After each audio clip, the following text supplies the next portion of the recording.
Puthuyugam FM ஸ்டேஷன்ல இனியாவை என்று கேட்க ஆரம்பிச்சிருக்கீங்க வித் வருண் அண்ட் சௌமியா. பொங்கல் திருநாள் நல்வாழ்த்துக்கள்.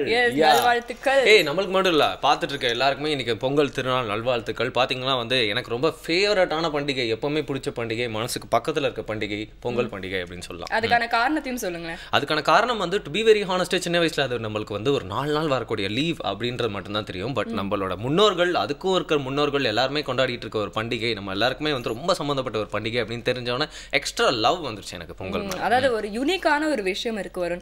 பாத்தீங்கன்னா கடந்த 2 மாதங்கள்ல தீபாவளி அப்படின்னு பாத்தீங்கன்னா ஒரு ஹிந்து ஃபெஸ்டிவல் வந்தது.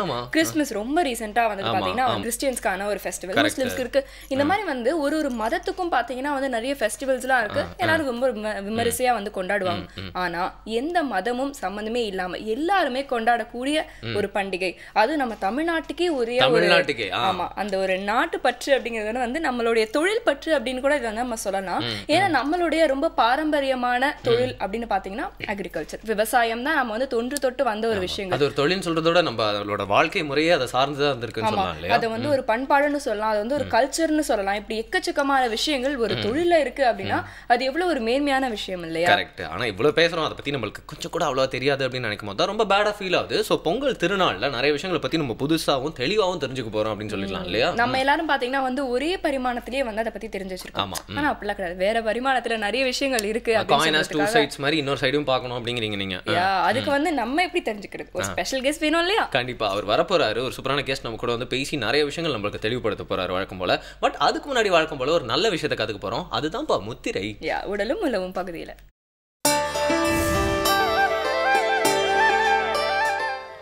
வணக்கம். விரல்களே மருத்துவர் நலம்பெறும் முதிரைகள் வரிசையில் இன்று நாம் பார்க்க இருப்பது தாமரை முதிரை. தாமரை முதிரை செய்வதற்கு எளிமையாக இருக்கும், அதே சமயத்தில் கொஞ்சம் நுணுக்கமாக செய்ய வேண்டிய ஒரு முதிரை. இந்த முதிரையை செய்வதின் பலன்கள் அப்படின்னு பார்த்திங்கன்னா, நாம் ஏதாவது ஒரு எண்ணங்களை நம்மளுடைய மனதில் பதிய வைக்க வேண்டும் அப்படின்னா நம்ம இந்த முதிரையை செய்யலாம். இந்த முதிரையை செஞ்சுட்டு இருக்கும்போது நம்ம என்ன நினைக்கிறோமோ அது நம்மளுடைய ஆழ் மனதில் அப்படியே பதியும். இரண்டாவது, இந்த முதிரையினுடைய மூச்சுக்களை இணைத்து செய்யும் பொழுது, முதிரை செய்யும் பொழுது மூச்சை இணைத்து நம்ம செய்யும் பொழுது நம்மளுடைய இருதயம் பலம் பெறும். மூன்றாவது அப்படின்னு பார்த்திங்கன்னா, இயல்பான நம்மளுடைய வாழ்க்கையை நடத்துவதற்கு இந்த முதிரை துணையாக இருக்கும். எப்படி செய்கிறதுன்னு பாருங்கள். உங்களுடைய கைகளில் வணக்கம் வைத்து தாமரை மலர் போல் அந்த கையை விரித்து வைக்க வேண்டும். மறுபடியும் ஒரு தடவை பாருங்கள். கையை வணக்கம் வைத்து உங்களுடைய தாமரை மலர் அப்படியே ஒரு கையில் தாமரை மலர் வச்சுருந்தாங்க எப்படி இருக்குமோ அந்த மாதிரி அப்படி விரித்து வைக்கணும். இப்போ நம்ம மூச்சு இழுக்கும்போது விரல்களை மடக்க வேண்டும். பாருங்கள்.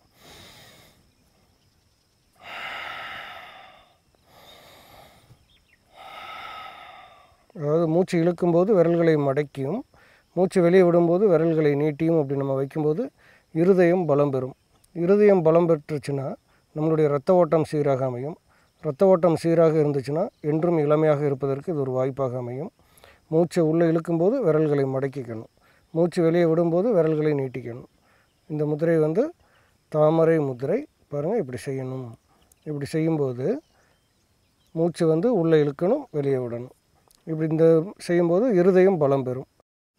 இப்படி விரித்து வச்சுக்கணும்.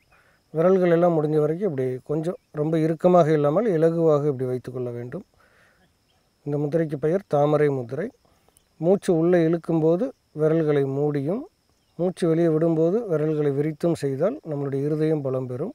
பாருங்கள், இப்படி மூடி அப்படி விரிக்கணும். இந்த மாதிரி 6 தடவை மூச்சு இழுத்து இப்படி விட்டிங்கன்னா இது ஒரு சுற்று. இந்த மாதிரி ஒரு 5-6 சுற்று வரைக்கும் நம்ம காலையில் செஞ்சு முடிச்சிட்டோம்னா அன்றைய பொழுது முழுவதும் நம்முடைய இருதயம் இயல்பாக இருக்கும். தாமரை முதிரை செய்வதன் மூலமாக என்னென்ன பலன்கள் அப்படின்னு பார்த்திங்கன்னா, மூச்சு உள்ளே இழுத்து வெளியில் விட்டு இந்த முதிரைகளை சரியாக இயக்கும் பொழுது இருதயம் பலம் பெறும். இரண்டாவது, மணிக்கட்டு பலம் பெறும்.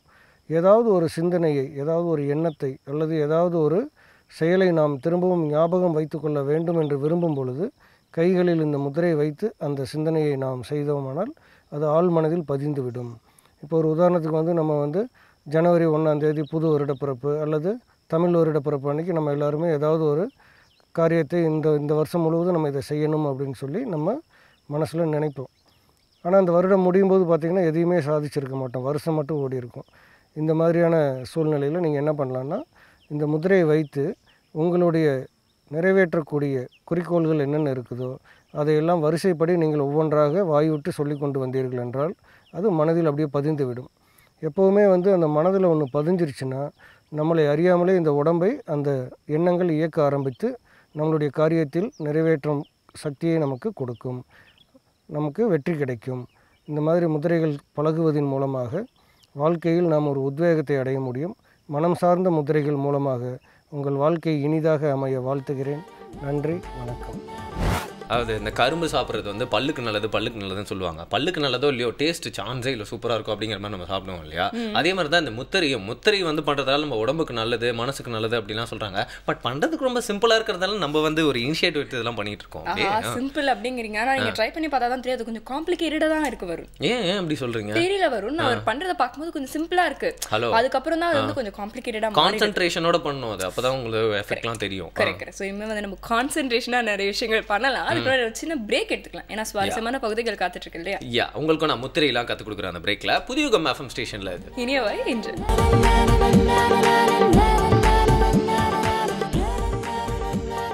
பொங்கல் திருநாள்ல உங்களை வரவேற்கிறது சௌமியா அண்ட் வருண். இன்னைக்கு நிறைய விஷயங்கள் நம்ம வந்து பேச போறோம். அதுக்கு முன்னாடி பொங்கல் திருநாள் விவசாயிகளுக்கான ஒரு நாள் அப்படின்னு சொல்லும்போது நம்ம இயற்கை விவசாயம் வந்து மிஸ் பண்ணக்கூடாது இல்லையா? எக்ஸாக்ட்லி. இந்த ஃபாஸ்ட் ஃபுட்டு நிறைய பேர் சாப்பிட்றாங்க. அதை பற்றியும் நம்ம நிறைய புலம்பிட்டு இருக்கோம் நம்ம ஷோவில். ஆனால் பார்த்தீங்கன்னா ஃபாஸ்ட் ஃபுட்டு கூட இல்லை, இது நாங்கள் குக் பண்ணால் தானே இது வந்து குக் பண்ண ஃபுட்னே சொல்ல முடியும். நாங்கள் தான் குக்கே பண்ணலையே, ஆனால் இது ஃபுட் அப்படிங்கிறது நம்மளோட புதுச்சேரி ஒரு வித்தியாசமான ஒரு விஷயம் அப்படின்னு வந்து சொல்லலாம். கண்டிப்பாக வந்து இயற்கை விவசாயம் அப்படிங்கிறது இன்னைக்கு வந்து பார்த்தீங்கன்னா நிறைய பேர் வந்து கேட்குறாங்க, நிறைய பேர் அதை பற்றி பேசுகிறாங்க.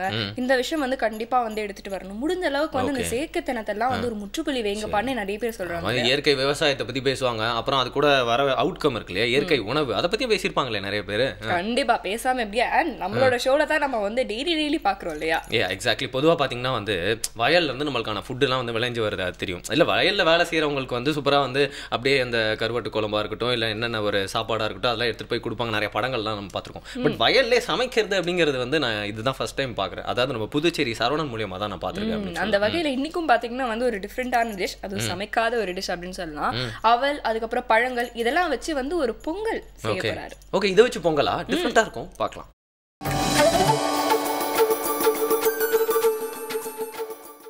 அனைவருக்கும் பொங்கல் வாழ்த்துக்கள். இன்றைக்கி காணும் பொங்கல். இந்த காணும் பொங்கல் என்னென்னா, அதாவது விவசாயிகள் வருஷம் முழுசும் பயிர் வச்சு அதிலிருந்து அறுவடையில் கிடைக்கக்கூடிய விளைபொருளை வச்சு சாமிக்கு பொங்கலாக மாற்றி பொங்கல் படைத்து மறுநாள் வந்து மாடுகளுக்காக, கால்நடைகளுக்காக வேண்டி படைக்கிறது மாட்டுப்பொங்கல். மறுநாள் பார்த்திங்கன்னா வந்து பிரிந்து போன உறவுகளையும் நண்பர்களையும் தேடி சென்று பொங்கல் வாழ்த்துக்களை பரிமாறி தங்களோட உறவையும் புதுப்பித்துக்கிறது தான் காணும் பொங்கல். இன்றைக்கி காணும் பொங்கல் அன்றைக்கி நம்ம செய்ய போகிற உணவு என்னென்னா ஃப்ரூட் பொங்கல். அதாவது பழங்களை பயன்படுத்தி பொங்கல் செய்வோம். இந்த பார்த்திங்கன்னா எல்லாமே அறுவடை ஆகக்கூடிய பொருட்களை தான் செய்கிறோம். பழங்களும் அறுவடை ஆகி தான் பழங்கள், அறுவடை காலத்தில் தான் வந்து பழங்கள் கிடைக்கும். அதே மாதிரி வந்து நாட்டு சர்க்கரையும் கரும்பு அறுவடை பண்ணி தான் எடுப்போம். அவல், அரிசியில் வந்து வரக்கூடிய அவலும் அறுவடையிலேருந்து தான் எடுக்க போகிறோம். இப்போ அதெல்லாம் பயன்படுத்தி நம்ம எப்படி வந்து பொங்கல் செய்யலாம் அப்படின்னு பார்ப்போம். ரொம்ப ருசியாகவும் ரொம்ப சத்துள்ள பொருளாகவும் இருக்கும். இப்போ இந்த பழப்பொங்கல் செய்கிறதுக்கு முன்னாடி இதுக்கு என்னென்ன தேவைன்னு பார்க்கலாம்.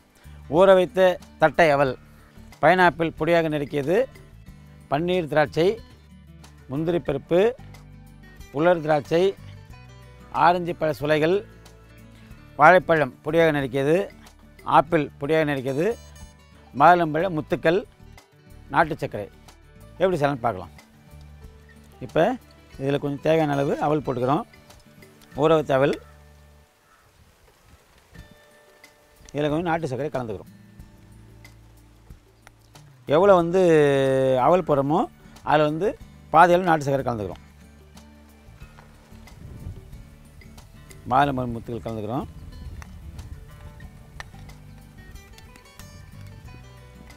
வாழைப்பழம் கலந்துக்கிறோம். ஆரஞ்சு சுளைகள் கலந்துக்கிறோம்.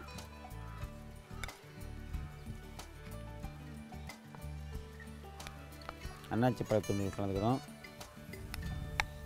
ஆப்பிள் பழத்துண்டுகள் கலந்துக்கிறோம். கொஞ்சம் உலர் திராட்சை கலந்துக்கிறோம். இதை முதல்ல கலக்கிறோம். நாட்டு சக்கரோட இதை கலக்கிறோம். இதில் பார்த்தீங்கன்னா சாறுள்ள பழம், சதையுள்ள பழம், அரிசிக்கு நிகரான அவல் போட்டிருக்கிறோம். மற்றொரு அமிர்தம் நாட்டு சர்க்கரை. இந்த சாறுள்ள பழம், சதையுள்ள பழம் கலக்கும்போது புளிப்பு, இனிப்பு எல்லாம் இதில் சேர்ந்துருக்கும். அதை தவிர்த்து நாட்டு சர்க்கரை இந்த இனிப்பு வந்து சுவையை விட்டதாக இருக்கும். அதுக்கப்புறம் கொஞ்சம் முந்திரி பருப்பும் பன்னீர் திராட்சையும் இதில் கலந்துக்கிறோம்.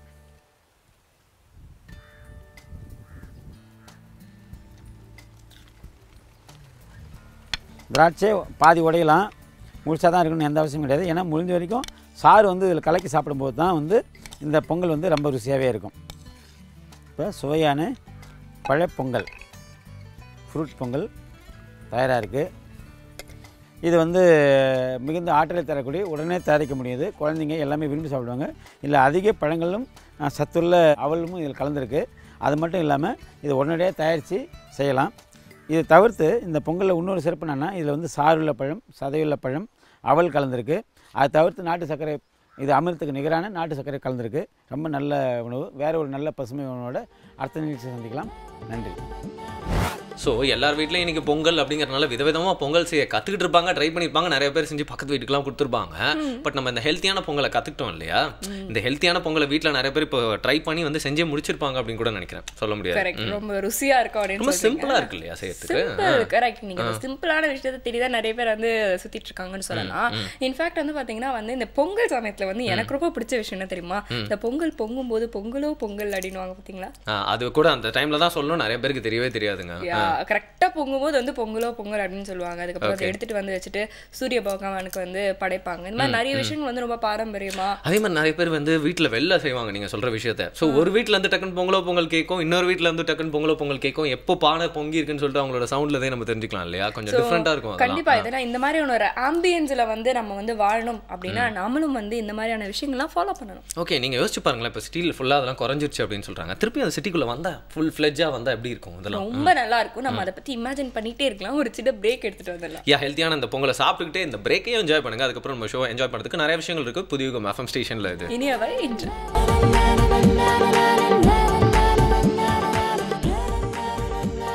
வெல்கம் பேக் வித் யுகம் எஃப்எம் ஸ்டேஷன்ல இனியாவை இன்று கேட்டுட்டு இருக்கீங்க. வரனன் சாமியா கூட இன்னைக்கு வந்து பொங்கல் திருநாள் அப்படிங்கறதால வந்து பொங்கல் சாப்பிட்டுட்டு நீங்க கருத்தை மட்டும் மறக்க கூடாது அப்படின்னு வந்து நம்ம கண்டிப்பா ஞாபகப்படுத்தணும். பொங்கல் சாப்பிட்டு மெயினா தூங்கிட கூடாது அப்படிங்கறதே ஞாபகப்படுத்தணும். அது வந்து பாத்தீங்கன்னா வந்து நம்ம இரண்டு எப்படி மிஸ் பண்றது, எந்த ஒரு விஷயமா இருக்கட்டும், எந்த ஒரு நாளா இருக்கட்டும், நம்மளுக்கு தேவையான நிறைய விஷயங்களை வந்து அவர் டெலிவர் பண்ணுவார். எக்ஸாக்ட்லி. நிறைய வந்து ஃபேஸ்புக்ல வந்து ட்ரால் பண்ணிட்டே இருப்பாங்க. நிறைய பேரோட பிக்சர்ஸ் பார்த்துருப்பாங்க, நிறைய இன்ஃபர்மேஷன்லாம் பார்த்துட்டே இருப்பாங்க. பட் நிறைய வந்து கருத்து சொல்லக்கூடிய சில ட்ரால்ஸ்லாம் வந்துருமா, சும்மா ஒன் லைனர்ஸ் மாதிரி தான் இருக்கும். அது படிக்கும்போது ரொம்ப பவர்ஃபுல்லாக இருக்கும். அதுக்கப்புறம் வந்து அதில் இருக்க ஒரு பாசிட்டிவான விஷயத்தை எடுத்துட்டு அதில் நம்ம தாட் ப்ராசஸை போட்டு யோசிக்க ஆரம்பிப்போம் அப்படின்னு சொல்லலாம். அப்படிதான் நம்ம நிறைய விஷயங்கள் கற்றுட்டு இருக்கும் போது வரக்கூடிய ஒரு ஒன் லைனர் மாதிரியான பவர்ஃபுல்லான ஒரு விஷயம் தான் நம்மளோட ஏரியான் பசாரோட செக்மெண்ட் அப்படின்னு நினைக்கிறேன். ஆனால் இன்னைக்கு என்ன பர்டிகுலரான விஷயத்தை பற்றி பேச போறாருன்னு எனக்கு சுத்தமாக ஐடியா இல்லை.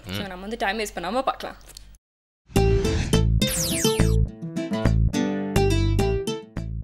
வணக்கம். ஞாபக சக்தி அப்படிங்கிற ஒரு விஷயம் வந்து நமக்கு சில நேரங்களில் பிரமிப்பாக இருக்குது.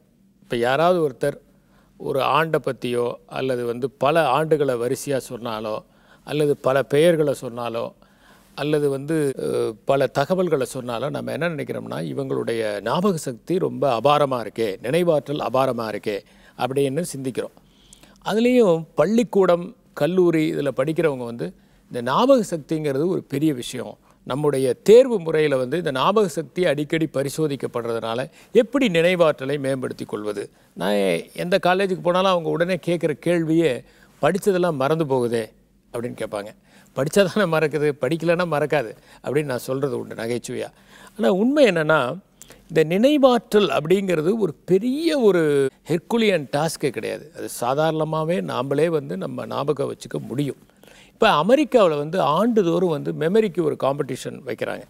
அந்த காம்படிஷனில் போய் கலந்துக்கிட்டு வெற்றி பெறுறவங்கள போய் பார்த்தா அவங்க வந்து மிக மிக சாதாரணமான மனிதர்களாக தான் இருக்காங்க. அது இன்னொன்று என்னென்னா, இவங்களை பார்த்தீங்கன்னா சில நேரங்களில் அவங்க வந்து மற்ற துறையில் பெருசாக ஷைன் பண்ணவங்களும் கிடையாது. இதையே எடுத்துக்கிட்டு இதே வேலையாக மனப்பாடம் பண்ணவங்க தான் அவங்களே தவிர அவங்க ஒன்றும் அபரிமிதமான ஆற்றல் உடையவர்கள் அல்ல.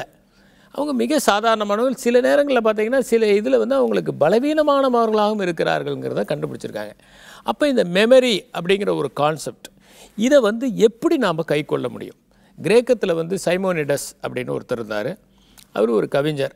அவர் வந்து ஒரு அரண்மனைக்கு போகிறாரு. அங்கே ஒரு நீளமான கவிதையை வாசிக்கிறாரு. வாசிச்சுட்டு அந்த பேலஸை விட்டு வெளியே வராரு. அப்படி கால் எடுத்து வெளியே வைக்கிறாரு. அந்த பேலஸ் அப்படியே இடிஞ்சு உளுந்து போயிடுது. அதில் நிறைய பேர் இருக்காங்க. செத்து போனவங்களுடைய பாடி வந்து பயங்கரமாக க்ரஷ் ஆனதுனால யாருடைய உடல் யாருடைய குடும்பத்துக்கு சொந்தம்ங்கிற பிரச்சனை ஏற்படுது. அப்போ இந்த சைமோனிடஸ் வந்து என்ன பண்ணுறாருன்னா, கரெக்டாக அவர் கவிதை வாசிக்கும் போது வச்ச அடையாளத்தை வச்சு யார் யார் எங்கெங்கே உட்காந்துருந்தாங்களோ அதை வச்சு அவங்களுடைய உடையில அடையாளம் கண்டுபிடிச்சார் அப்படின்னு சொல்லுவாங்க. இது மெமரி பேலஸ் எபிசோட் அப்படின்னு கூட சொல்லுவாங்க. இதில் ஒரு முக்கியமான ஒரு விஷயம் என்னென்னா, மெமரி அப்படிங்கிறது ஒவ்வொருத்தருக்கும் ஒவ்வொரு மாதிரி இருக்கும். சில பேருக்கு பார்த்திங்கன்னா ரூட்டை கரெக்டாக ஞாபகத்தில் வச்சுக்குவாங்க, ஒரு தடவை போனால் மறக்கவே மாட்டாங்க. சில பேர் பாடத்தில் 100க்கு 100 வாங்குவாங்க, ஆனால் அவங்களுக்கு எந்த தெருவில் போகணும் 10 முறை போனால் கூட அவங்க அந்த எந்த வீட்டுக்கு போனாங்களோ அதை மறந்துடுவாங்க, எந்த தெருவோ எப்படி போகணும் அதை மறந்துடுவாங்க. சில பேர் பார்த்திங்கன்னா அவங்களுக்கு வந்து வேறு சில விதத்தில் மெமரி இருக்கும். பார்த்திங்கன்னா இயர்களை நல்லா ஆண்டுகளை நல்லா ஞாபகத்தில் வச்சுருப்பாங்க. சில பேருக்கு பெயர்களை ஞாபகத்தில் வச்சுருப்பாங்க. சில பேர் காம்ப்ளிகேட்டடாக இருக்கக்கூடிய சயின்டிஃபிக் நேம்ஸை ஞாபகத்தில் வச்சுருப்பாங்க. சில பேர் பார்த்திங்கன்னா ஒரு சினிமாவை பார்த்துட்டு வந்துட்டு பிரமாதமாக சொல்லுவாங்க. இன்னும் சொல்ல போனால் 20 ரீல் இருக்கிற சினிமாவை 22 ரீல், இவங்க 2 ரீல் எக்ஸ்ட்ராவாக வேறு சேர்த்துக்குவாங்க. அந்தளவுக்கு விவரமாக சொல்லுவாங்க. எபிசோடிக் மெமரின்னு பேர். இது மாதிரி மெமரியில் கூட எதை ஞாபகத்தில் வச்சுக்கிறாங்க அப்படிங்கிறது வேறுபடுது. அப்போ நீங்கள் மெமரிங்கிறது வந்து ஒரு பெரிய ஒரு டாஸ்க் இல்லை. யார் வேணால் அதை ஞாபகத்தில் வச்சுக்கலாம், யார் வேணால் முயற்சி பண்ணால் மனப்பாடம் பண்ண முடியும், நினைவில் நிறுத்திக்க முடியும். அப்படிங்கன்னா அதில் சில டெக்னிக்ஸ் இருக்குது. இப்போ சிலதை வந்து எப்படி ஞாபகத்தில் வச்சுக்கிறது அப்படின்னா அதுக்கு சில டெக்னிக்ஸ் இருக்குது. இப்போ ஒரு உதாரணத்துக்கு 1869 அப்படிங்கிறது மகாத்மா காந்தியினுடைய பர்த்டே, அப்படியே பர்த் இயர் அப்படின்னும்போது 1769ங்கிறதுல நடந்த ஒரு ஈவெண்ட்டை நான் எப்படி ஞாபகத்தில் வச்சுக்கலான்னா ஒரு 100 ஆண்டுகளுக்கு முன்னாடி நடந்தது. அப்படி ஞாபகத்தில் வச்சுக்கும்போது அது எளிமையாக இருக்கும். ஆக எல்லாருமே ஞாபகத்தில் வச்சுக்கிறதுக்கு சில டெக்னிக்ஸை யூஸ் பண்ணுறாங்க. இப்போ எந்த ஒரு விஷயத்தை ஞாபகத்திட்ட வச்சுக்கிட்டாலும், இப்போ நான் சொன்ன வந்து ஸ்பேஷியல் மெமரி அப்படிங்கிற ஒரு விஷயம், இடங்களை ஞாபகத்தில் வச்சுக்கிறது, எப்படி போகணும் எப்படி அப்படிங்கிறது. இப்போ வந்து ஒரு ஆர்கிடெக்ட் இருக்காருன்னு வச்சுக்கோங்க. ஒரு ஆர்கிடெக்ட்டுக்கும் ஒரு காமன் மேனுக்கும் உள்ள வித்தியாசம் என்ன? இப்போ ஒரு ஆர்கிடெக்ட் வந்து ஒரு பில்டிங்கை போய் பார்க்குறாருன்னா அவரை பொறுத்த வரைக்கும் காரில் போய் இறங்குற வரைக்கும் அவர் அதை பற்றி கவலைப்பட மாட்டார். ஆனால் அந்த பில்டிங்கை பார்க்கும்போது உடனடியாக அவருடைய மெமரி ஃபங்க்ஷன் ஆக ஆரம்பிச்சிருது. அவர் படித்ததை வச்சு இந்த பில்டிங் சிமெட்ரிக்கா ஏசிமெட்ரியா, இதுக்கு முன்னாடி என்ன மாதிரி கார்டன்ஸ் இருக்குது, சிமெட்ரிக் கார்டன்ஸா ஏசிமெட்ரிக் கார்டன்ஸா, இது வந்து எவ்வளோ ஃப்ளோரு, இது என்ன மாதிரி பீம் போட்டு கட்டியிருக்காங்க, இது வாட் டைப் ஆஃப் ஆர்கிடெக்சர், இது கன்வென்ஷனல் ஆர்கிடெக்சரா அல்லது மாடர்ன் ஆர்கிடெக்சரா, நேட்டிவ் ஆர்கிடெக்சரா அல்லது வந்து வெஸ்டர்ன் ஆர்கிடெக்சரா, இந்த ஆர்கிடெக்சரில் வந்து என்ன மாதிரியான டெக்னிக்ஸை பயன்படுத்தியிருக்கிறாங்க, என்ன மாதிரியான ப்ராசஸை பயன்படுத்தியிருக்காங்க, இது மாதிரி அவர் ஞாபகத்தில் வச்சுக்குவார். ஆனால் நாம் போய் ஒரு பில்டிங்கை பார்க்கும்போது எப்படி பார்ப்போம்னா இந்த பில்டிங் அழகாக இருக்குது, பார்க்குறதுக்கு நேர்த்தியாக இருக்குது, நல்ல ஸ்பேஷியஸாக இருக்குது, கம்ஃபர்டபுளாக இருக்குது, பிரம்மாண்டமாக இருக்குது, இது மாதிரி நாம் சில அபிப்பிராயம் வச்சுருப்போம். ஏன்னா நம்மளை பொறுத்த வரைக்கும் அந்த பில்டிங்கை வந்து ஒரு ஆர்கிடெக்சரல் பாயிண்டில் நம்மளால் பார்க்க முடியாது. அதே மாதிரி ஒரு பொட்டானிக் கார்டன்ஸ்க்கு போனோம்னா நாம் எப்படி பார்ப்போம், செடி கொடி அப்படின்னு பார்ப்போம். இதே வந்து பாட்டனி படித்த ஒருத்தர் போனார்னா அவர் என்ன பண்ணுவார், இது வாட் டைப் ஆஃப் கார்டன், இது ஜப்பனீஸ் கார்டனா முகல் கார்டனா அப்படின்னு சொல்லி பார்ப்பார். அதுக்கப்புறம் அவர் அதில் என்ன அரிய ஸ்பீஷீஸ் இருக்குது அப்படின்னு சொல்லி பார்ப்பார். ஆக வந்து மெமரி அப்படிங்கிறது வந்து ஒரு பெரிய ஒரு அபூர்வமான விஷயம் இல்லை, எல்லார்கிட்டையுமே இருக்குது. சில பேர் அதை சில டெக்னிக்ஸை யூஸ் பண்ணி பயன்படுத்தி வெற்றி பெறாங்க, நிறைய விஷயங்களை ஞாபகத்தில் வச்சுக்கிறாங்க. நாம் நினச்சோம்னா நம்ம மெமரியை ஷார்பன் பண்ணி நம்மளாலையும் அதை தேவையானவற்றிற்கு பயன்படுத்த முடியும். எல்லாத்தையும் சொல்லிட்டு கடைசியில் பேனாவை வீட்லேயே மறந்துட்டு வந்தோன்னு வருத்தப்படுறவங்க எவ்வளோ ஞாபக சக்தி இருந்தாலும் வாழ்க்கைக்கு பயன்படாத நினைவாற்றலை வைத்திருப்பவர்கள். வாழ்க்கைக்கு பயன்படுகிற நினைவாற்றலை மேம்படுத்துவது தான் சிறந்த வாழ்க்கைக்கான வழிகாட்டி. நன்றி, வணக்கம். சிறப்பான ஒரு விஷயத்தை பார்த்தோம். அதை தொடர்ந்து ஒரு சிறப்பான விஷயத்தை பத்தி சொல்ல வேண்டிய நேரம் வந்தாச்சுன்னு சொல்லலாம் இல்லையா? இப்போ வந்து பாத்தீங்கன்னா வந்து நூல் அறிமுகம் பகுதி, இந்த பகுதி நம்ம வந்து ஏன் கொஞ்ச நாட்களா வந்து நம்ம ஷோல இன்க்ளூட் பண்ணியிருக்கோம் அப்படின்னா வந்து பொங்கல் ஸ்பெஷல் நம்ம சென்னையில நிறைய விஷயங்கள் இருக்கு. அதுல வந்து சிறப்பான ஒரு விஷயம் வந்து புத்தக கண்காட்சி. கரெக்ட். இந்த ஆனந்தியும் முத்தும் வேற அப்பப்போ நம்ம ஷோ கட் அடிச்சுட்டு அங்க ஓடிடுறாங்கன்னு கேள்விப்பட்டேன்.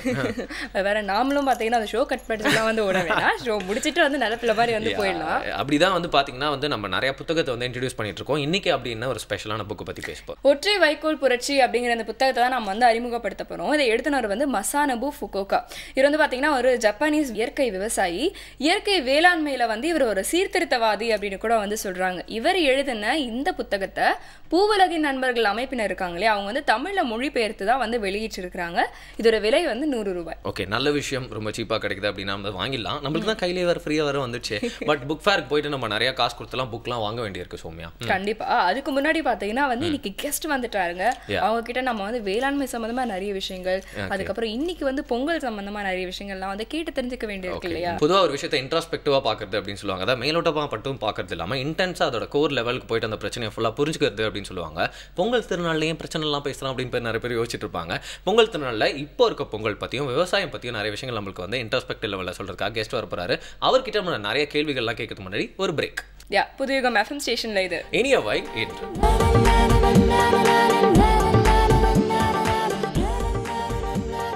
Welcome back. புதுயுகம் FM ஸ்டேஷன்ல எல்லாரையும் இந்த பொங்கல் தினத்துல ஒரு நல்வாழ்த்துக்களோட வரவேற்கிறேன். நான் தான் உங்கள் நண்பன் வருணன் சுவாமி அவர்களோட. இன்னைக்கு வந்து நம்ம கூட பொங்கல் டேல, இந்த பொங்கல் திருநாள்ல யார் நம்ம கூட பேச வந்திருக்கா? அதாவது ரொம்ப ஸ்பெஷலான கெஸ்ட், ஒரு முக்கியமான நபர் வந்திருக்காரு அப்படின்னு வந்து சொல்லலாம். நல்ல சாமி ஐயா அவர்கள் வந்திருக்காரு. இவர் வந்து விவசாயிகள் சங்க தலைவர். வணக்கம் ஐயா. நன்றி. வணக்கம் ஐயா. இப்போ இந்த பொங்கல் பண்டிகை பாத்தீங்கன்னா 4 நாட்களா வந்து கொண்டாடுவாங்க. முதல்ல போகி, அப்புறம் வந்து பொங்கல், மாட்டு பொங்கல், காணும் பொங்கல் வந்து 4 விதமா வந்து கொண்டாடுவாங்க. இதை பத்தி சொல்லுங்களேன். போகி பண்டிகைங்கிறது பழையன கழிதலும் புதியன புகுதலும் வலுவழுகான வகையிலான பழைய பொருட்களை எல்லாம் கழிச்சிட்டு புதிய பொருட்களை உள்ளே கொண்டு வருவது, வீடுகளை சுத்தம் செய்வது, இதுதான் போகி பண்டிகைங்கிறது. அந்த போகி பண்டிகையின் போது வீடுகளை சுத்தம் செஞ்சு அந்த வேப்பிலை, அப்புறம் ஆவாரம்பூ, அடுத்தது பூளைப்பூ, இதை வந்து சொருகுவாங்க. அது மருத்துவ குணம் கொண்டது. அது நோய் நொடிகளை அண்ட விடாது. அந்த அடிப்படையில் போகி பண்டிகை. ரெண்டாவது வந்து பொங்கல் பண்டிகை. அது வந்து அறுவடை திருநாள். அந்த விளைஞ்ச நெல்லை உரலில் போட்டு குத்தி அதை புடைச்சி புது பானையில் புது பொங்கல் இடுவாங்க. அது பொங்கல் பண்டிகை, அறுவடை திருநாள். மூன்றாவது நாள் மாட்டுப் பொங்கல். அன்னைக்கு மாட்டையும் மனிதனையும் பிரிக்கவே முடியாது. உழவு தொழிலில் உழுவதற்கு அவைகள் தான் பயன்பட்டு வந்தன. அந்த மாடு எங்களோடு இணைந்திருக்கின்றது, அதை பிரிக்க முடியாதது. அதை வைத்து அந்த மாட்டுக்கு மரியாதை செலுத்தும் விதமாக எந்நன்றி கொண்டார்க்கும் உய்வுண்டாம் உய்வில்லை செய்நன்றி கொண்ட மகற்கு நன்றி மறப்பது நன்றன்று நன்றல்லது அன்றே மறப்பது நன்று என்ற அடிப்படையில் தான் அந்த மாட்டுப் பொங்கலை வைக்கிறோம்.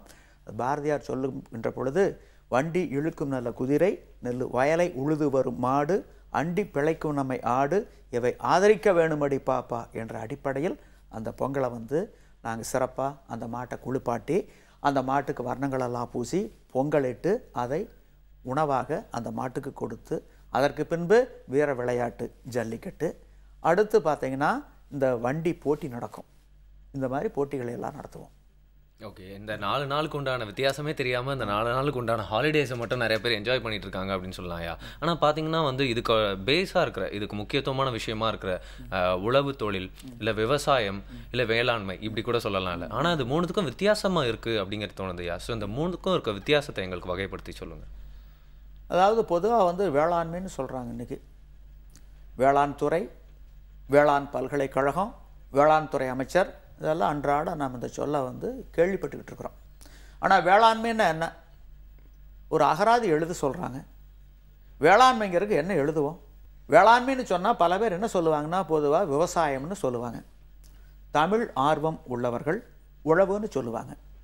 ஆனால் உழவுங்கிற அதிகாரத்தில் 10 குறட்பாக்களில் எந்த இடத்துலையும் வேளாண்மைங்கிற சொல்லு வருவதே இல்லை. வேளாண்மைங்கிறது எங்கே வருதுன்னா, இருந்தோம்பி இல்வாழ்வதெல்லாம் விருந்தோம்பி வேளாண்மை செய்தற் பொருட்டு, தாளாட்டி தந்த பொருளெல்லாம் தக்கார்க்கு வேளாண்மை செய்தற் பொருட்டு, தாளாண்மை என்னும் தகமைக்கண் தங்கிற்றே வேளாண்மை என்னும் செருக்கு, தாளாண்மை இல்லாதான் வேளாண்மை பேடிகை வாளாண்மை போல கெடும். ஆக விருந்தோம்பல், ஒப்புரவு, ஆள்வினை உடைமை என்ற அதிகாரங்களில் தான் வருது. அப்படின்னா வேளாண்மைன்னா என்ன? Agriculture is the mother of all கல்ச்சர்ஸ்ன்னு சொல்லுவாங்க.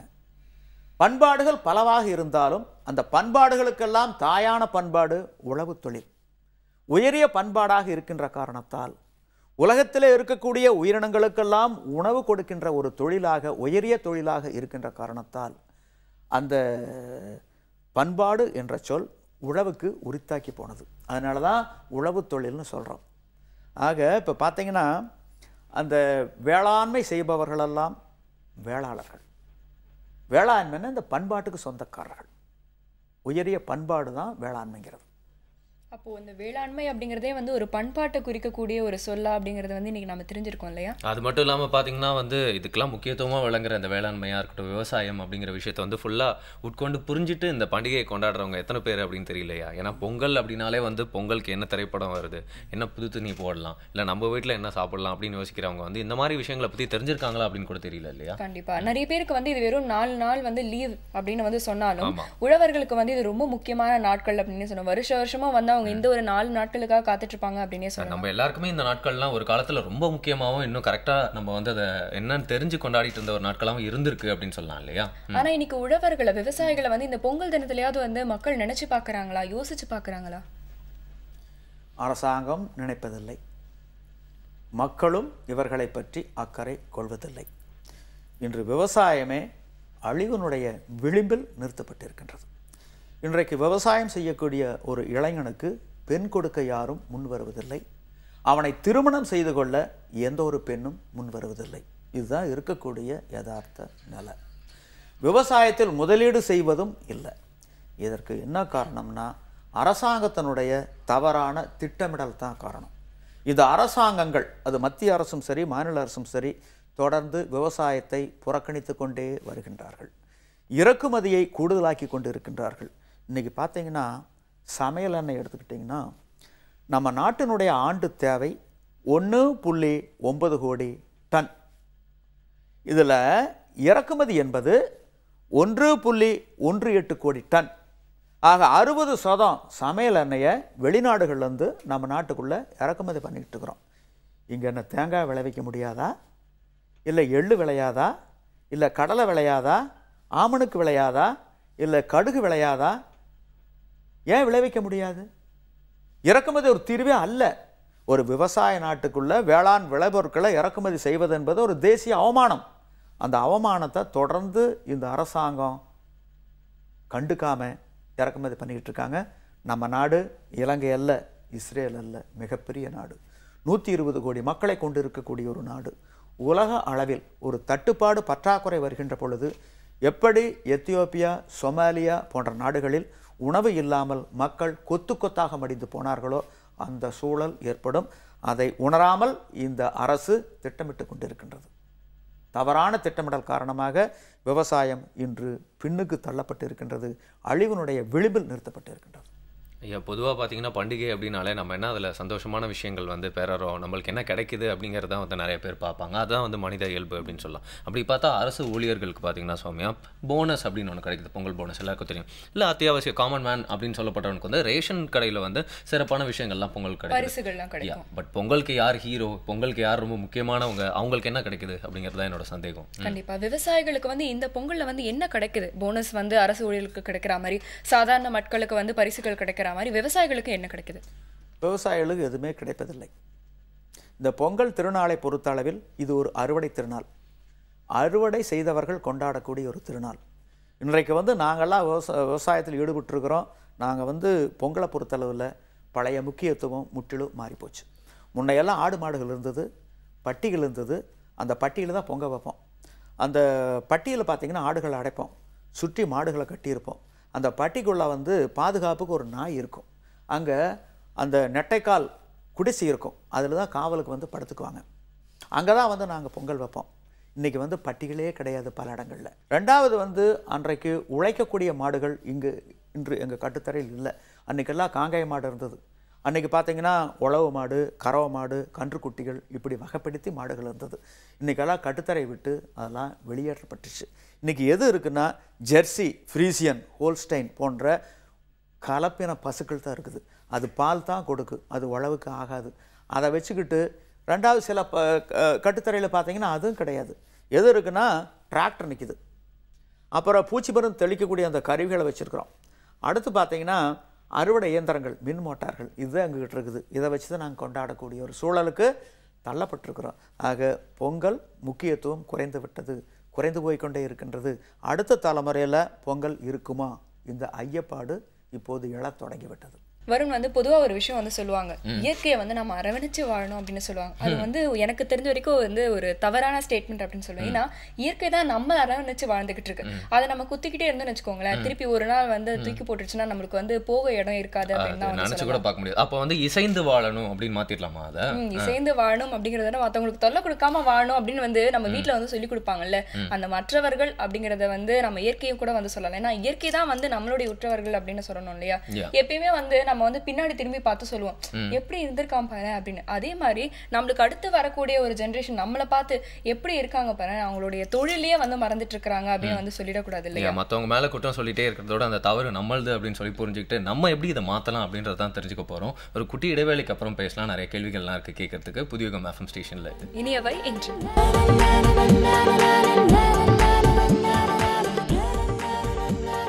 அனைவரையும் மீண்டும் வரவேற்கிறேன் புதியுகம் FM ஸ்டேஷனில். இனியவன் நிகழ்ச்சி கேட்டு என்ஜாய் பண்ணிருக்கீங்க. வருண் அண்ட் சௌமியா கூட இந்த பொங்கல் திருநாளில் நம்ம எல்லாருமே வந்து ரொம்ப சந்தோஷமாக இருக்கும். நான் சந்தோஷமாக மட்டும் இருந்துடக்கூடாது, நம்ம ஃபியூச்சர்லையும் சந்தோஷமாக இருக்கணும்னா நிறைய விஷயங்களை பற்றி இப்போவே கொஞ்சம் பேசி ஆகணும் அப்படிங்கிற மாதிரி இந்த பொங்கல் திருநாளில் நம்ம நல்லசாமி ஐயா கிட்ட பேசிட்டு இருக்கோம் இல்லையா? நிறைய கேள்விகள் இருக்கு, நிறைய விஷயங்கள் நம்ம யதார்த்தமாக தெரிஞ்சுக்க வேண்டியது இருக்கு. சுத்திருந்து பேசலாம். மண்ணோட மாடுகள் அப்படின்னு சொல்லிட்டு இந்த காங்கேய மாடுகளை வந்து சொல்றாங்க. இப்போ போகிற போக்கில் பார்த்தா வந்து நம்ம ஜூலெல்லாம் கூட்டு போய் தான் வந்து ஒரு காங்கேய மாட்டை வச்சு எக்ஸிபிஷன் காட்டுற அளவுக்கு தான் வந்து இன்னைக்கு மாடுகளோட எண்ணிக்கை ரொம்ப கம்மியா இருக்கு அப்படின்னு வந்து நீங்க கூட வந்து சொல்லுங்க. இந்த கலப்பின மாடுகள் மட்டும்தான் இருக்கு, இதுக்கு வந்து என்ன காரணம்னு நினைக்கிறீங்க ஐயா? அதாவது முன்னையெல்லாம் வந்து மழை பெஞ்சா உழவுக்கு வந்து நாங்கள் மாடுகளை தான் பயன்படுத்திட்டு இருந்தோம், காங்கேய மாடுகள், காங்கேய எருதுகள். இப்போ அந்த இடத்துக்கு வந்து டிராக்டர் வந்துருச்சு. ரெண்டாவது எங்கள் விளைநிலங்களுக்கு அந்த தொழு உரத்தை தான் போட்டுக்கிட்டு இருந்தோம். பசுத்தாழ உரத்தை போட்டோம், அந்த பண்ணை எருவு தான் போட்டோம். இன்றைக்கி வந்து பலதரப்பட்ட ரசாயன உரங்கள் வந்துருச்சு. ஆக 2ஆம் உலகப் போரில் அந்த மருந்துகள், வெடிமருந்துகளுக்கு பயன்படுத்தப்பட்ட ரசாயனங்கள் எல்லாம் நிலத்தில் கொட்ட ஆரம்பித்தாங்க. தலைச்சத்து, மணிச்சத்து, சாம்பல் சத்து, நுண்ணூட்டச்சத்து இப்படியெல்லாம் போட ஆரம்பித்தோம். அடுத்தது பார்த்திங்கன்னா அந்த தண்ணி இறைக்கிறதுக்கு வந்து மாடுகளை பயன்படுத்தி தான் நாங்கள் கிணறுகள்லேருந்து தண்ணி இறைச்சோம். இன்றைக்கி வந்து மின் மோட்டார்கள் வந்தாச்சு. அப்புறம் எங்களுக்கு வேண்டப்பட்ட பொருட்களை வாங்கி வருவதற்கும் விளைந்த பண்டங்களை சந்தையில் கொண்டு போய் விற்பதற்கும் இந்த மாட்டு வண்டிகளை தான் பயன்படுத்தணும். இன்றைக்கி பலதரப்பட்ட வாகனங்கள் வந்தாச்சு. ஆக இதனுடைய விளைவு, வெளிப்பாடு அந்த உழைக்கின்ற காங்கேயம் இனத்துக்கு இருந்த முக்கியத்துவம் குறைஞ்சிருச்சு. இன்னைக்கு வந்து டெக்னாலஜியோட முக்கியமான ஒரு குறிக்கோள் அப்படின்றது பார்த்தீங்கன்னா மனுஷனோட உழைப்பை வந்து சுலபப்படுத்துறது அப்படிங்கிற நோக்கத்தோட தான் வந்து இன்னைக்கு டெக்னாலஜியை வந்து எல்லா துறைகளிலும் வந்து எடுத்துகிட்டு வந்தாங்க. விவசாயத்திலையும் அந்த ஒரு நோக்கத்தோட வந்து எடுத்துகிட்டு வந்ததாக வந்து சொல்லப்படுது. ஆனால் இந்த டெக்னாலஜி விவசாயத்துக்கு ஒரு பெரிய எதிரியாக மாறிட்டு வருதோ அப்படிங்கிற அந்த ஐயப்பாடு வந்து எல்லார் மத்தியிலும் இருக்கு இல்லையா வரும்? ஆமாம், இப்போ எந்த துறையை எடுத்துக்கிட்டாலும் அதில் வேலை வாய்ப்பு இருக்கா அப்படின்னு பார்க்குறது இப்போ நிறைய பேரோட ஒரு குறிக்கோளாக மாறிடுச்சு அப்படின்னு சொல்லலாம். அப்படி பார்க்குறப்ப வேலை வாய்ப்பு அப்படிங்கிற பாயிண்ட்டும் இந்த எந்திரங்களால் வந்து குறைஞ்சிட்டே வந்ததுன்னா இப்போ எந்த நிலைமையில் இருக்குது இந்த ரேஷியோ, இதுக்கு நடுவில் இருக்கிற அந்த பிரச்சனை வந்து எந்த லெவலில் இருக்குது அப்படிங்கிறத சொல்லுங்க. இதுதான் காந்தி தெளிவாக சொன்னார். மாஸ் ப்ரொடக்ஷனுங்கிறத விட ப்ரொடக்ஷன் பை மாசஸ். ஏன்னா நம்ம நாடு ஜனத்தொகை மிக்க நாடு. இந்த நாட்டில் வந்து இயந்திரங்களை அதிகமாக பூத்தணும்னா வேலை வாய்ப்பு இல்லாமல் போயிடும். ஆக இன்றைக்கி வந்து ஸ்மால் இஸ் த பியூட்டிஃபுல்னு சொல்லுவாங்க, எளிமையான வாழ்க்கை வேணும்பாங்க. இன்றைக்கி வந்து பார்த்திங்கன்னா இயற்கையில் வந்து எளிமையான ஒரு வாழ்க்கை கிடச்சிக்கிட்டு இருந்தது. இப்போ செயற்கை வந்துடுச்சு. நீங்கள் புது கண்டுபிடிப்புகள், விவசாய கருவிகள் புகுந்ததனுடைய விளைவு, வெளிப்பாடு இன்றைக்கி வந்து நம்முடைய வாழ்க்கையில் ஆரவாரம் இருக்குது, ஆடம்பரம் இருக்குது, ஆர்ப்பாட்டம் இருக்குது. ஆனால் அமைதிங்கிறது இல்லை. அன்றைக்கி இயற்கையான வாழ்வில் அமைதி இருந்தது, ஆரவாரம், ஆர்ப்பாட்டம், ஆடம்பரம் குறைவாக இருந்தது. இதுதான் வள்ளுவர் சொல்லும்போது இருவேறு உலகத்து இயற்கை திருவேறு தெள்ளியர் ஆதலும் வேறு. அமைதி தென்துருவம்னா ஆடவாரம் வடதுருவம். ஆக இந்த 2 துருவங்களுக்கு இடையில இன்றைக்கி நாம் சிக்கிக்கிட்டு தவிக்கிறோம். கிளாசிக்ஸ் அப்படின்னு சொல்லுவாங்கயா. கிளாசிக்ஸ் அப்படின்னா சில விஷயங்கள்லாம் என்றைக்குமே மாறாது, என்றைக்குமே வந்து அதே ஒரு முறையில் இருக்கும், அதோட உபயோகம், பயன்பாடு அப்படிங்கிறது என்றைக்குமே மாறாது அப்படின்னு சொல்லுவாங்க. அப்படி ஒரு விஷயம் தான் கலப்பை அப்படின்னு சொல்லலாம் இல்லையா சௌமியா? அந்த கலப்பையோட வடிவம் பற்றி கொஞ்சம் சொல்லுங்கய்யா. அதாவது மனிதன் வந்து நாடோடியாக தெரிஞ்ச காலப்போக்கில் நதிக்கரையில் குடியேறி அவன் கற்றுக்கிட்ட தொழில் உழவு தொழில். அந்த உழவுக்கு பயன்பட்டது கலப்பை. அந்த கலப்பை இழுக்கிறதுக்கு பயன்பட்டது மாடுகள். இன்றைக்கி வந்து கலப்பையினுடைய வடிவம் பார்த்திங்கன்னா வேதகாலம், சங்ககாலம், எந்த காலத்தில் இருந்தாலும் ஒரே மாதிரி இருந்தது. இன்றைக்கி பலராமன் தோளில் தூக்கி வச்சுட்டு இருப்பார் இல்லைங்க, அந்த கலப்பை 1970 வரையில் பயன்பாட்டில் இருந்தது. அதுக்கு பின்னாடி கொஞ்சம் கொஞ்சமாக குறைஞ்சி வந்துட்டு இன்றைக்கி வந்து கலப்பையினுடைய பயன்பாடு முற்றிலுமாக நின்று போச்சு. அடுத்த தலைமுறையில் கலப்பைன்னு என்னென்னு தெரியாது. ஆக ஒரு மாற்றங்கள் தேவைதான், இல்லைன்னு சொல்ல முடியாது. ஆனால் அந்த மாற்றங்கள் ஏமாற்றங்களாக இருந்து விடக்கூடாது. நீங்கள் சொல்கிறது பார்த்தா அந்த கிபி மாதிரி 70க்கு முன் 70க்கு பின் அப்படின்னு பிரிக்கலாம் போல இருக்கு இல்லையா விவசாயத்தை? அப்படின்னா வந்து இந்த 1970க்கு முன்ன இருந்த விவசாயம், பின்ன இருந்த விவசாயம், இருந்துட்டு வர விவசாயம், இதை பற்றி கொஞ்சம் சொல்லுங்களேன். 1970க்கு முன்னாடி விவசாயம்ங்கிறது ஒரு சுதந்திரமாக இருந்தது. ஏன்னா இவங்ககிட்ட வந்து விதை இருந்தது, வித்து இருந்தது, விளைநிலத்தில் உழவோட்டுறதுக்கு மாடுகள் இருந்தது, தண்ணி இறைக்கிறதுக்கு மாடுகள், பொருளை கொண்டு போகிறக்கு கொண்டு வர்றதுக்கு மாடுகள். இப்போது இன்றைக்கி பார்த்தீங்கன்னா உழுவுறதுக்கு டிராக்டர் இவன் தயாரிக்க முடியாது, ஒரு நிறுவனம் தான் கொடுக்கணும். அந்த டிராக்டர் ஓடணும்னா டீசல் வேணும். அதுக்கு நாம் எண்ணெய் வள நாடுகளை நம்பி இருக்கக்கூடியனால அரசாங்கம் முடியாது. ரெண்டாவது மின்சாரம் வந்தால் தான் இவன் தண்ணி இறைக்க முடியும். மூணாவது பலதரப்பட்ட வாகனங்கள். அதே மாதிரி இவங்ககிட்ட இயற்கை உரம் இருந்தது. அன்றைக்கி பார்த்திங்கன்னா நகரம் வந்து குறைவாக இருந்தது. அந்த கிராமங்கள்லேருந்து நகர்ப்புறங்களுக்கு அந்த விளை பொருட்கள் வரும். கம்போஸ்ட்டுங்கிற பேரில் இங்கே கிராமத்தில் இருக்கக்கூடிய நாங்கள் நகரத்துக்கு வந்து அந்த உரத்தை வந்து கிராமத்துக்கு கொண்டுகிட்டு போய் விளைநிலத்தில் போடுவோம். அதனால நகரங்களில் குப்பை சேகரம் வந்து இல்லாமல் இருந்தது. இன்றைக்கி வந்து அந்த ரசாயன உரம் வந்த பின்னாடி அந்த சங்கிலி அறுந்துருச்சு. அறுத்ததுனால நாங்கள் ரசாயன உரம் எளிதாக இருக்கிறதுனால நாங்கள் அதையே போட ஆரம்பிச்சிட்டோம். இயற்கை உரத்தை மறந்துட்டோம். இதனுடைய விளைவு வெளிப்பாடு நகர்ப்புற குப்பை அப்படியே மேலே வந்து இன்றைக்கி இமயமலை மாதிரி நிற்கிது. பல நேரங்களில் எரிமலை மாதிரி எரியுது. நகர்ப்புறத்தினுடைய சுகாதார வெகுவாக கெடுது. இன்றைக்கி மாநகராட்சி நகராட்சி நிர்வாகங்கள்லாம் அது என்ன பண்ணுறதுன்னு தெரியாமல் விழிச்சிக்கிட்டு இருக்காங்க. அந்த சங்கிலி அறுந்து போன சங்கிலி இணைக்கணும்னா இன்றைக்கி வந்து உரத்துக்கு வந்து ஆண்டுதோறும் 1,20,000 கோடி அளவுக்கு வந்து மானியம் கொடுத்துக்கிட்டு இருந்தாங்க. அந்த மானியம் தற்போது குறைச்சிருக்காங்க. இந்த மானியம் வந்து உர நிறுவனங்களுக்கு கொடுத்தாங்க. வளர்ந்த நாடுகளில் விவசாயிகளுக்கு கொடுத்தாங்க. விவசாயிகளுக்கு கொடுத்திருந்தால் நாங்கள் ஒப்பிட்டு பார்ப்போம், உர விலை உச்சத்தில் இருந்திருக்கு. இந்த நகர்ப்புறங்களில் இருக்கக்கூடிய இந்த கம்போஸ்ட் உரத்தை நாங்கள் நாடி இருப்போம். ஆக நகர தூய்மையாக இருந்திருக்கு. இந்த சங்கிலி அறந்திருக்காது. அரசனுடைய திட்டமிடல் காரணமாக இன்றைக்கி நகரங்கள் நாறிக்கொண்டு இருக்கின்றது. கிராம விளத்தில் இருக்கக்கூடிய விளைநிலங்கள் உரம் இல்லாமல் அந்த விளைச்சல் வந்து வெகுவாக குறைஞ்சி போயிருக்கு. நாங்கள் ரசாயன உரத்தை போட்டுக்கிட்டே இருக்கிறோம். இது எவ்வளவு நாள் வரும்னு சொல்ல முடியாது. ஒருத்தர் மது அருந்துனா நல்லா குதிப்பேன், ஓ அவனுக்கு சக்தி வந்துருச்சுன்னு நாம் நினைக்கக்கூடாது. அதே போதை தெளிஞ்ச முன்னாடி குறுக்கி படுத்துக்குவேன். ஆக நிலம் வந்து காலப்போக்கில் குறுக்கி படுத்துக்கும். விளைச்சல் இல்லாமல் போக குறைஞ்சிக்கிட்டே வந்து அப்போ நாம் என்ன செய்ய போகிறோம்? இதுதான் நான் முன்ன இருக்கக்கூடிய ஒரு பிரச்சனை. ஓகே, இந்த விஷயம் வந்து தேவையான அளவுக்கோட அதிகமான சத்து அதுலேருந்து எடுத்துக்குது. அதுக்கப்புறம் பின்னால் அதுக்கு உண்டான விஷயங்களை பண்ண முடியாமல் வந்து தடுத்துருது அப்படின்னு சொல்லலாம் இல்லையா? அண்ட் நீங்கள் சொன்னீங்க அந்த வேஸ்ட் மேனேஜ்மெண்ட் அப்படிங்கிற செயின் வந்து அறுந்து போச்சு, அது திருப்பியும் வந்து சரி பண்ணணும் அப்படின்னு சொல்லிட்டு. அண்ட் இன்னொரு புது விஷயத்தை பற்றி கேட்கணும் அப்படின்னா, நம்மளோட நாட்டில் பார்த்தீங்கன்னா விவசாயம் அப்படிங்கிறது சிறு குறு விவசாயம் அப்படின்னு சொல்லலாம். இந்த யூஎஸில் இந்த வெஸ்டர்ன் கண்ட்ரிஸ் எல்லாம் பார்த்தீங்கன்னா ஒரு விவசாயிக்கு பார்த்தீங்கன்னா ஒரு பெரிய ஃபார்ம் இருக்கும், ஒரு பெரிய ஏக்கர் கணக்கில் ஒரு ஃபார்ம் இருக்கும். அதை வந்து அவங்க பண்ணிட்டு இருப்பாங்க. அதில் வந்து ஒரே விதமான கிராப்ஸ்லாம் போட்டிருப்பாங்க. பட் நம்ம ஊரில் பார்த்தீங்கன்னா அது கொஞ்சம் டிஃப்ரெண்ட்டாக இருந்திருக்கு இல்லையா நிலைமை? கண்டிப்பாக எல்லாருமே பார்த்தீங்கன்னா இந்த வருண் சொன்ன மாதிரி சிறு குறு விவசாயிகள் இருக்கிற நாடு தான் வந்து நம்மளுடையது. ஆனால் நீங்கள் சொல்கிற மாதிரி வருண் சொல்கிற மாதிரி அந்த மேற்கத்திய கலாச்சாரம் வந்து இங்கே வந்துருமா? அது வந்து அது எந்த அளவுக்கு வந்து ஒரு மாற்றத்தை ஏற்படுத்தும், எந்த அளவுக்கு தீங்கு ஏற்படுத்தும்? அரசாங்கம் வந்து நில சீர்திருத்தம் கொண்டு வந்தாங்க. 67க்கு முன்னாடி காங்கிரஸ் 30 ஸ்டாண்டர்ட் இருக்கிறாங்க. அதுக்கு பின்னாடி திராவிட முன்னேற்ற கழகம் அது 15 ஸ்டாண்டர்டாக ஏக்கராக குறைச்சாங்க. அதாவது நாங்கள் வந்து அதை வந்து தப்புன்னு சொல்லலை. ஒரு உச்சவரம்பு கொண்டு வருகின்ற பொழுது எல்லாத்துக்கும் கொண்டு வந்திருக்கணும். தொழிலுக்கு கொண்டு வந்திருக்கணும், வியாபாரத்துக்கு கொண்டு வந்திருக்கணும். எங்களுக்கு மட்டும் கொண்டுக்கிட்டு வந்தாங்க. ஒரு தொழில் அதிபர் எவ்வளவு தொழிற்சாலை வேணாலும் வச்சுக்கலாம், எப்படி வேணாலும் விரிவுபடுத்தலாம். அதே மாதிரி வியாபாரத்தை விரிவுபடுத்தலாம். நாங்கள் மட்டும் 15 ஸ்டாண்டர்ட் ஏக்கர் தான் வச்சுருக்கணும். இன்றைக்கி வந்து தஞ்சாவூரில் ஒரு 15 ஸ்டாண்டர்ட் ஏக்கர் நிலத்தை கொடுத்துறோம். நீங்கள் சென்னையில் நாங்கள் குடியிருக்கிறதுக்கு ஒரு வீடு வாங்கி கொடுங்க.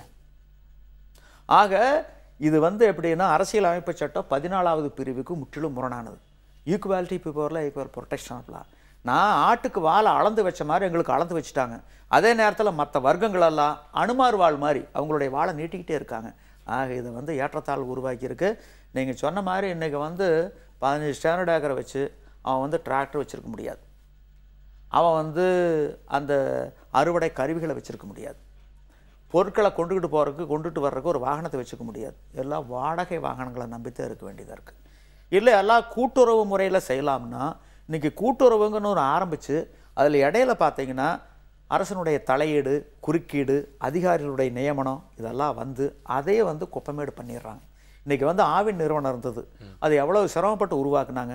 இன்றைக்கி பார்த்தீங்கன்னா ஈரோட்டிலேருந்து ஒரு டேங்கர் 12,000 லிட்டர் பிடிக்கக்கூடிய ஒரு டேங்கரில் வந்து சென்னைக்கு பால் கொண்டு வந்தால் இடையில விழுப்புரம் திண்டிவனத்து பக்கத்தில் 2,000 லிட்டர் பால் எடுத்துக்கிட்டு 2,000 லிட்டர் தண்ணி ஊற்றிருக்காங்க. இது பல ஆண்டுகளாக நடந்திருக்குது. இந்த ஊழல் வந்து 2,000 கோடிக்கு மேலே நடந்திருக்கு, எக்ஸ்போஸ் பண்ணியிருக்காங்க. அதில் பாதிக்கப்படுறது யார்? விவசாயிகள். முள்ளிலே இலைப்பட்டாலும் இலையிலே முள்பட்டாலும் கிழிவதென்னவோ இலைதான். அந்த அடிப்படையில் பாதிக்கப்படுறவன் இவன் தான். இவன் வயிற்றுல தான் அடிக்கிறாங்க. இதுதான் இருக்கக்கூடிய யதார்த்த உண்மை. அதனால் வந்து இன்றைக்கி பார்த்தீங்கன்னா இயந்திரங்களை வந்து புகுத்துறது வந்து ரொம்ப சிரமம். ஆனால் இன்றைக்கி வந்து அந்த சூழ்நிலை வந்து அரசாங்கம் ஏற்படுத்தாமையே வரும் போல் தெரியுது. ஏன்னா இன்றைக்கி முதியவர்களாகி நாங்கள் தான் விவசாயத்தில் ஈடுபட்டுருக்கிறோம். எங்களுடைய மக்கள் விவசாயத்தில் இல்லை, வெளிநாட்டுக்கு போயிட்டாங்க. பல குடும்பங்களில் 80% குடும்பங்களில் வெளிநாட்டுக்கு போயிட்டாங்க, தொழிலுக்கு போயிட்டாங்க, நகர்ப்புறங்களுக்கு போயிட்டாங்க, வணிகத்துக்கு மாறிட்டாங்க. இப்படி இருக்கக்கூடிய சூழ்நிலையில் எங்களுக்கு பின்னாடி இது வந்து பன்னாட்டு நிறுவனங்கள் தான் எடுத்து நடத்தும் போல தெரியுது. அப்படிப்பட்ட ஒரு சூழல் உருவாகுனா நீங்கள் நானும் கொத்தடிமையில் இருக்க வேண்டியதுதான். ஒரு முன்னெல்லாம் பார்த்தீங்கன்னா வந்து பொங்கல் திருநாள் அப்படின்னா வந்து விவசாயம், அப்புறம் வந்து விவசாயிகள், அதுக்கப்புறம் வந்து பார்த்தீங்கன்னா வந்து வயல்வெளிகள், சூரியன், இந்த மாதிரியான விஷயங்கள் தான் நம்ம மைண்டில் வந்து ஃப்ளாஷ் ஆகும். ஆனால் இப்போ பொங்கல்னாலே போனஸ், லீவ், இந்த 2 விஷயம் தான் வந்து ஞாபகத்துக்கு வருது. ஸோ இந்த மாதிரியான ஒரு நிலைமை, இந்த நிலைமையில வந்து இப்போ வந்து நம்ம என்ன மாதிரி விஷயங்கள்லாம் பார்த்துட்டு இருக்கோம் தான் பேசிட்டு இருக்கோம் இல்லையா? அது மட்டும் இல்லாமல் நீங்கள் சொன்ன விஷயங்கள்லாம் தவிர்த்துட்டு இப்போ உண்மையான நிலைமை எப்படி இருக்குது அப்படிங்கிறத தெரிஞ்சுக்கிறதுக்காக நிறைய விஷயங்கள் கேட்டுட்டு இருக்கோம் ஐயா கிட்ட. தொடர்ந்து நிறைய கேள்விகள் இருக்குது, நேரம் கொஞ்சம் கம்மியாக இருக்கிறதுனால சீக்கிரமாக ஒரு பிரேக் போயிட்டு திருப்பி வந்து நிறைய விஷயங்கள் கேட்கலாம். இந்த பொங்கல் திருநாளில் புதியோகம் FM ஸ்டேஷனில் இனியவை இன்று.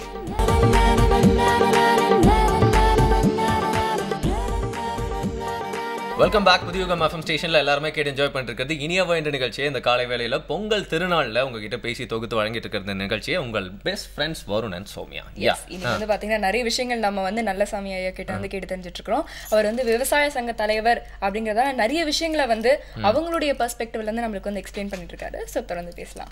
அவசர தேவை அப்படின்னு சொல்ற மாதிரி பார்த்தீங்கன்னா விவசாயிகள் அவங்களோட செழிப்பு அப்படிங்கிறது தேவை அப்படின்னு புரியுது. பட் விவசாயத்துக்கு என்ன தேவை அப்படிங்கிறது தான் வந்து புரியாத ஒரு கேள்வியா இருக்கு அப்படின்னு சொல்லலாம் இல்லையா? கண்டிப்பா. இது வந்து அரசே பாத்தீங்கன்னா அதை பத்தி என்னதான் உங்களுக்கு தேவை அப்படிங்கிற மாதிரி இருக்காங்க. ஸோ வந்து இப்போ வந்து விவசாயிகளுக்கு வந்து எந்த விஷயங்கள் ரொம்ப அத்தியாவசியமா தேவை அப்படின்னு நீங்க நினைக்கிறீங்க? எங்களுக்கு தேவை 2 தான். ஒன்று, தட்டுப்பாடு இல்லாத தண்ணீர் நம்ம நாட்டில் கொடுக்க முடியும். உலகத்தினுடைய சராசரி மழையை விட கூடுதலான மழை நம்முடைய நாட்டிலே கிடைக்கின்றது. ஆண்டுதோறும் கிடைப்பது 70,000 TMC தண்ணீர். இதில் பயன்பாடு என்பது 20,000 TMC. 50,000 TMC தண்ணீர் பயன்பாடு இல்லாமல் வீணாக கடலிலே கறந்து கொண்டு இருக்கின்றது. சமுத்திரத்துக்கு போகிற தண்ணியை சகோதரனுக்கு திருப்பினா போகுது. இது செய்ய முடியும், தாராளமாக முடியும், ஏராளமாக தண்ணி கிடைக்கும். 2வது நாங்கள் கேட்குறது பட்டறிவு அடிப்படையிலான விலை நிர்ணயம். நீங்கள் அரசாங்கங்கள் பல பண்ணைகளை நடத்துகிறீங்க, மத்திய அரசும் சரி மாநில அரசும் சரி. இப்போ தமிழ்நாட்டில் வந்து 49 பண்ணைகளை வந்து அரசாங்கம் ஏற்று நடத்துது. இந்த 49 பண்ணைகளையும் அரசாங்கம் ஆராய்ச்சி அடிப்படையில் நடத்துகிறதா சொல்கிறாங்க. நாங்கள் சாகுபடி செலவு கணக்கிடுறதில்லைன்னு சொல்கிறாங்க. சரி, இருக்கக்கூடிய 49 பண்ணைகளில் 24 நீங்கள் ஆராய்ச்சி அடிப்படையில் நடத்துங்க, எவ்வளோ செலவு வேணாலும் பண்ணிக்கங்க, நாங்கள் கேட்கல. மீதி 25 பண்ணைகளை நீங்கள் வணிக நோக்கில் நடத்துங்க.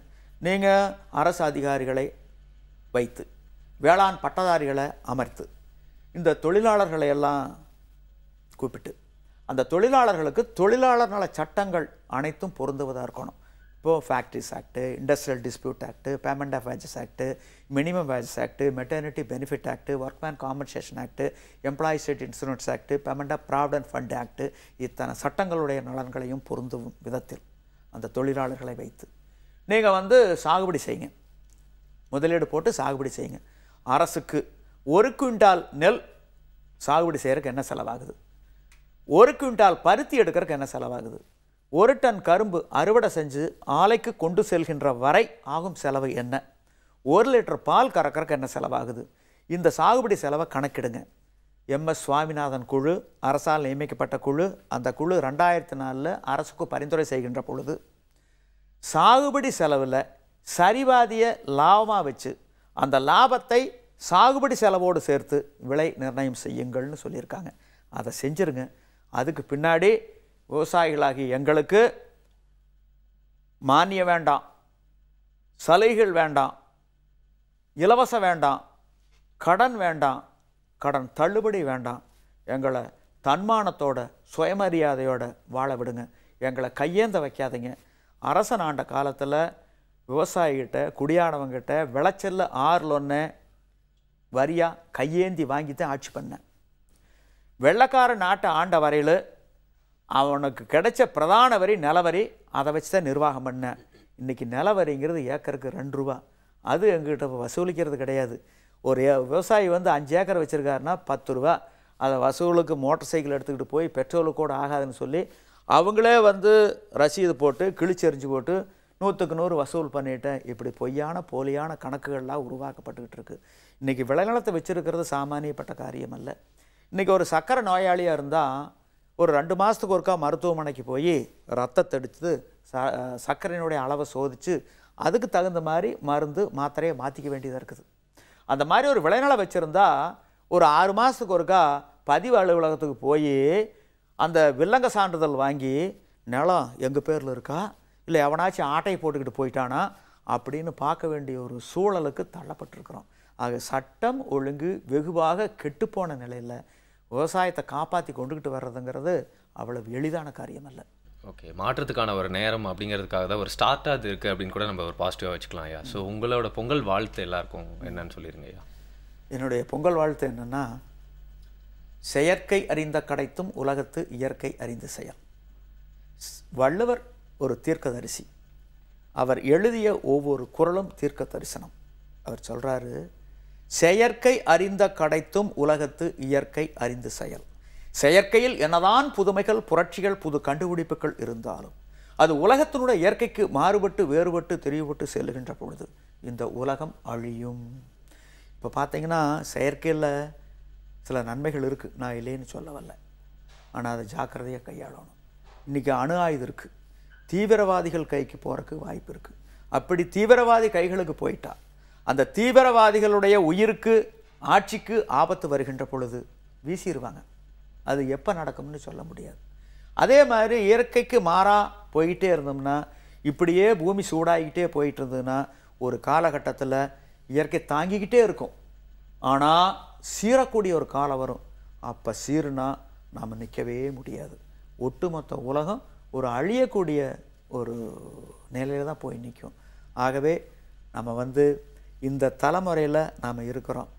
அடுத்த தலைமுறை நல்லா இருக்கணும், ஆரோக்கியமாக இருக்கணும். எப்படி நம்முடைய முன்னோர்கள் இந்த தலைமுறையை இந்த நிலத்தையும் நீரையும் காற்றையும் ஆரோக்கியமாக விட்டுட்டு போனாங்களோ, இயற்கை சூழலோடு விட்டுட்டு போனாங்களோ, அதே மாதிரி நாமும் அடுத்த தலைமுறைக்கு விட்டு செல்ல வேண்டும். இதில் பார்த்திங்கன்னா இயற்கையோடு இயைந்த ஒரு வாழ்க்கை வாழ வேண்டும். செயற்கையை பயன்படுத்தி கொள்ள வேண்டும், வேண்டாம் என்று ஒதுக்கிவிட முடியாது. ஆனால் மனிதனுடைய கட்டுக்குள் செயற்கை இருக்க வேண்டும். செயற்கைக்கு கட்டுப்பட்டவனாக மனிதன் இருந்து விடக்கூடாது.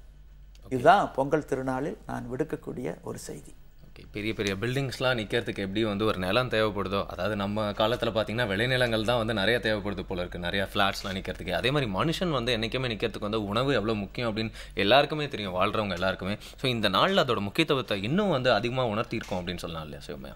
கண்டிப்பாக. அதே மாதிரி இந்த பொங்கல் திருநாளில் பார்த்தீங்கன்னா நிறைய விஷயங்கள் ஐயா பார்த்தீங்கன்னா இன்னைக்கு யதார்த்தத்தை எடுத்து சொன்னாலும் அதை நாம் புரிஞ்சுக்கணும். அதை இனிமேல் தொடர விடக்கூடாது. இந்த ஒரு பொங்கல் திருநாளாவது ஒரு மாற்றத்தை ஏற்படுத்தும் அப்படிங்கிற ஒரு சின்ன நம்பிக்கையோட எங்களுக்கு நிறைய விஷயங்களை பகிர்ந்துக்கிட்டதுக்காக ரொம்ப நன்றி ஐயா. ரொம்ப நன்றி. உங்களுக்கும் பொங்கல் வாழ்த்துக்கள். பொங்கல் வாழ்த்துக்கள். அதே வாழ்த்துக்கள். நன்றி. அதே மாதிரி பாத்தீங்கன்னா இப்போ நம்ம தினம் அரிசி சாப்பிட்றோம்ல. ஆனா என் பாட்டிலாம் சொல்லியிருக்காங்க, அந்த காலகட்டத்துல இந்த சிறுதானியங்கள்லாம் இருக்கு இல்லையா, அப்புறம் இந்த வரகு சாமை இந்த மாதிரி விஷயங்கள் தான் ரொம்ப சிம்பிளான ஃபுட்டா இருக்குமா. ஆனா அதை சாப்பிட்டா அந்த நாள் முழுக்க வேலை செய்யற அளவுக்கு தெம்பு இருக்கும், பசிக்காது அப்படி சொல்லுவாங்க. இவ்வளவு பேசுறீங்களே, உங்க வீட்ல என்ன மெனு முதல்ல அதை சொல்லுங்க. ரொம்ப டிஃப்ரெண்டா நிறைய விஷயங்கள் செய்ய போறேன், இந்த திணை சாமை எல்லாம் வச்சு செய்ய போறேன் அப்படின்னு சொல்லிட்டு இருந்தாங்க. ஓகே, இனிமேல் தான் வீட்ல போயிட்டு ட்ரை பண்ணோம், எக்ஸ்பெரிமெண்ட் பண்ணோம் இல்லையா. அதே மாதிரி இந்த பனை ஓலை இருக்கு இல்லையா, பனை ஓலையில கூட வந்து ஏதோ ஒரு விஷயம்லாம் செய்ய போறேன், ஒரு ஸ்வீட் செய்ய போறேன் அப்படின்லாம் வந்து சொன்னாங்க. ஓகே, நம்மளுக்கு இந்த விஷயம்லாம் தெரிஞ்சிருக்கு அப்படின்னு நினைச்சாலே பரவாயில்ல. இந்த டாபிக் பற்றி நம்ம எடுத்து பேசும்போது தான் நம்ம அப்படி இப்படின்னு ஏதோ படிச்சு தெரிஞ்சிருக்கு அப்படின்னு சொல்லலாம். பட் இந்த விஷயங்களை போய் இப்போ இருக்க குழந்தைங்களுக்கு பேசினா இந்த அங்கிள் ஆண்டி பாரு ஏதோ ஃபாரின் விஷயங்கள்லாம் பேசுறாங்க அப்படிங்கிற மாதிரி எல்லாம் தப்பா எடுத்துக்க மாட்டாங்க. ஏலியன்ஸ் மாதிரி பார்க்க மாட்டாங்களா, கிரீக் அண்ட் லாட்டின் மாதிரி பார்ப்பாங்களா? அப்படி எல்லாம் நீங்க மிஸ் அண்டர்ஸ்டாண்டிங் பண்ணக்கூடாது அப்படிங்கிறதுக்காக தான் ஒரு வெப்சைட்டை வந்து நான் எடுத்துட்டு வந்திருக்கேன். ஓகே, யாருக்கு உண்டான வெப்சைட் இது? இது வந்து மெயினா குழந்தைங்களுக்கு உண்டான வெப்சைட். பட் வந்து பேரண்ட்ஸோட கைடன்ஸும் கண்டிப்பா தேவையா இருக்கும் அப்படின்னு வந்து சொல்லலாம். என்னன்னு பாத்தீங்கன்னா kidsfarm.com ஸ்பெல் பண்றேன், kidsfarm.com. kidsfarm.com simple. இதெல்லாம் வந்து போய் பாத்தீங்கன்னு வச்சுக்கோங்களேன், இப்போ வந்து குழந்தைங்களுக்கு புரியுற விதமா அவங்களுடைய அந்த ஒரு லாங்குவேஜ்ல இந்த ஃபார்மிங் பத்தி, விவசாயம் பத்தி நிறைய விஷயங்களை வந்து அவங்க கத்துக்கலாம். இப்போ வந்து உதாரணத்துக்கு வந்து பாத்தீங்கன்னா இதுல வந்து எப்படிலாம் வந்து அனிமல்ஸை வந்து இந்த விவசாயத்துல வந்து யூஸ் பண்றாங்க, ஃபார்மிங் வந்து எப்படி பண்றாங்க, என்ன மாதிரி எக்யூப்மெண்ட்லாம் வந்து யூஸ் பண்றாங்க. இப்போ வந்து குழந்தைங்களுக்கு ஏத்த மாதிரியான ஒரு லாங்குவேஜ்ல பிக்டோரியலா வந்து போட்டு அவங்களுக்கு வந்து டெமான்ஸ்ட்ரேட் பண்றது, சின்ன சின்ன பசில்ஸ் வச்சு டெமான்ஸ்ட்ரேட் பண்றது, ஸோ இந்த மாதிரியான விஷயங்கள். அதே மாதிரி ஸ்பெல்லிங்ஸ் சொல்லி தர்றது. ஸோ அவங்களுடைய எஜுகேஷன்ல நம்மளுடைய பாரம்பரியம் மறக்காம வந்து அவங்களுக்கு கன்வே பண்றதுக்கு தான் இந்த ஒரு வெப்சைட். பேர் என்ன சொன்னீங்க? kidsfarm.com. kidsfarm.com. முதல்ல பேரண்ட்ஸ்லாம் என்ன பண்ணுவோம், ஃபேஸ்புக்கில் எல்லாருக்கும் ஃபார்ம் பிலே ரிக்வெஸ்ட்லாம் அனுப்புறதை நிறுத்திட்டு உடனே அவங்க குழந்தைங்களுக்கு kidsfarm.comல போய் இதெல்லாம் சொல்லி கொடுத்தா ரொம்ப நல்லா இருக்கும்ல. ரொம்பவே நல்லா இருக்கும். அதே மாதிரி இன்னைக்கு வந்து காலகட்டத்தில் நம்மளுடைய கெஸ்ட் கூட சொன்னார் இல்லையா, பேரண்ட்ஸ் வந்து சின்ன வயசுல இருந்தே அவங்களுக்கு வந்து நம்மளுடைய பாரம்பரியத்தையும் வந்து சொல்லி கொடுத்து வளர்க்கணும் அப்படின்னு சொல்லிட்டு. ஏன்னா இன்னைக்கு நிறைய பேர் வந்து அம்மா அப்படின்னு வந்து முதல்ல சொல்லி கொடுத்துட்டு மம்மி பாரு டாடி பாரு தான் சொல்லி தராங்க. அது ட்ரெண்டாவே மாறிடுச்சு. அதே மாதிரி இந்த ஃபார்மிங் சம்பந்தப்பட்ட விஷயங்கள்லாம் இப்போ நம்மளோட ஸ்டடி சிலபஸ்ல வருது அப்படின்னு வச்சுக்கோங்களேன். சில விஷயத்தை போர்ட்ரே பண்றது வந்து ரொம்ப க்ளோரிஃபைடா இருக்க மாதிரி தெரியும், சில விஷயங்கள்லாம் ரொம்ப சாதாரணமா இருக்க மாதிரி தெரியும். ஸோ குழந்தைங்களுக்கு இப்போ வரக்கூடிய அடுத்த ஜென்ரேஷனுக்கு வந்து இப்போ வந்து லெசன்ஸ்லாம் ஃபார்மிங் பற்றி வந்துச்சுன்னா அது நல்லா க்ளோரிஃபைடா கொஞ்சம் பெருசாக காட்டினா அவங்களுக்கு உண்மையான நிலைமை என்ன அப்படின்னு காட்டினா ரொம்ப நல்லா இருக்கும் இல்லையா? அது மேலே தனி மரியாதை வரும் அப்படின்னு சொல்லலாம். கண்டிப்பா வரும். ஒரு கரெக்டான விஷயத்தை தான் வந்து சொல்லியிருக்கீங்க. அதுவும் பொங்கல் திருநாளான இன்னைக்கு பார்த்தீங்கன்னா நிறைய விஷயம் ரொம்ப சந்தோஷமா வந்து யதார்த்தமாகவும் நம்ம வந்து டிஸ்கஸ் பண்ணோம் அப்படின்னு தான் வந்து சொல்லலாம். அதனால இந்த ஹாப்பி பொங்கல் உண்மையே எல்லாருக்கும் ரொம்ப சந்தோஷமான பொங்கலா இருக்கணும் அப்படின்னு வாழ்த்திடலாமா? ஓகே, இது ஒரு கம்ப்ளீட் ஷோவா இருக்குன்னா கம்ப்ளீட்டா நீங்க ஒரு விஷயம் பண்ணாதான் அது வந்து அப்படி இருக்கும் அப்படின்னு சொல்லலாம். பொங்கல்னாலே வந்து அந்த பொங்கல் வந்தாலும் பொங்கல் சொல்லுவாங்கன்னு சொன்னீங்க. இந்த குலவ சத்தம்லாம் வைப்பாங்களே அதெல்லாம் சொன்னீங்களா நீங்க? குலவ சத்தமா எப்படி? அதை நீங்க பண்ணி காட்டணும் இப்போ, அப்படியே நம்ம ஷோ முடியுது. வராதியா ஃபாஸ்டா வராது. ஓகே, அது வந்து மிமிக்ரி பண்ற மாதிரியான விஷயங்கள்லாம் இல்ல. குலவ சத்தம் அப்படிங்கறதும் நம்மளோட பண்பாட்டுல இருந்தது தான், மறந்துட்டாங்க அப்படின்னு சொல்றதுக்காக தான் உங்களை வந்து அட்டாக் பண்ணி நீங்க மாட்டி விடுறீங்க அப்படிதானே? நான் நாளைக்கே இதை பிராக்டிஸ் பண்ணி உங்களுக்கு வந்து செஞ்சு காமிக்கிறேன். பட் இப்போ வந்து நம்ம கிளம்புறதுக்கு முன்னாடி ஒரு முக்கியமான விஷயம் வந்து பதிவு பண்ணணும். எக்ஸாக்ட்லி. இப்போ இந்த பொங்கலுக்கு பார்த்தீங்கன்னா வந்து நிறைய விஷயங்கள்லாம் நம்ம பேசணும் பொங்கல் சம்மந்தப்பட்டு அப்படின்னு சொல்லிட்டு எல்லாம் ஆராய்ச்சிலாம் பண்ணி பேசியிருக்கோம். நம்ம கெஸ்ட்டும் கூப்பிட்டு வந்து அவர்கிட்ட நிறைய கொஸ்டின்ஸ்லாம் கேட்டு தெளிவுபடுத்தியிருக்கோம். ஸோ இந்த ஹோல் எபிசோட் இந்த பொங்கலுக்கு எப்படி உங்களுக்கு யூஸ்ஃபுல்லாக இருந்திருக்கு, என்ன டிஃப்ரெண்ட்டாக இதில் வந்து உங்களுக்கு ஒரு அவுட்கம் நீங்கள் பார்த்தீங்க அப்படிங்கிறத ஃபீட்பேக்காக எங்களுக்கு கொடுத்தீங்கன்னா ரொம்ப யூஸ்ஃபுல்லாக இருக்கும். கண்டிப்பாக ஃபியூச்சரில் இது மாதிரி நிறைய நாட்களில் வந்து நாங்கள் இம்ப்ளிமெண்ட் பண்ணுவோம் உங்களோட ஐடியாஸ் அப்படின்னு கூட சொல்லலாம் இல்லையா? கண்டிப்பாக. அதனால உங்களுடைய கருத்துக்களை feedback@pudiyukum.tv அப்படிங்கிற இமெயில் ஐடிக்கு மெயில் பண்ணலாம்.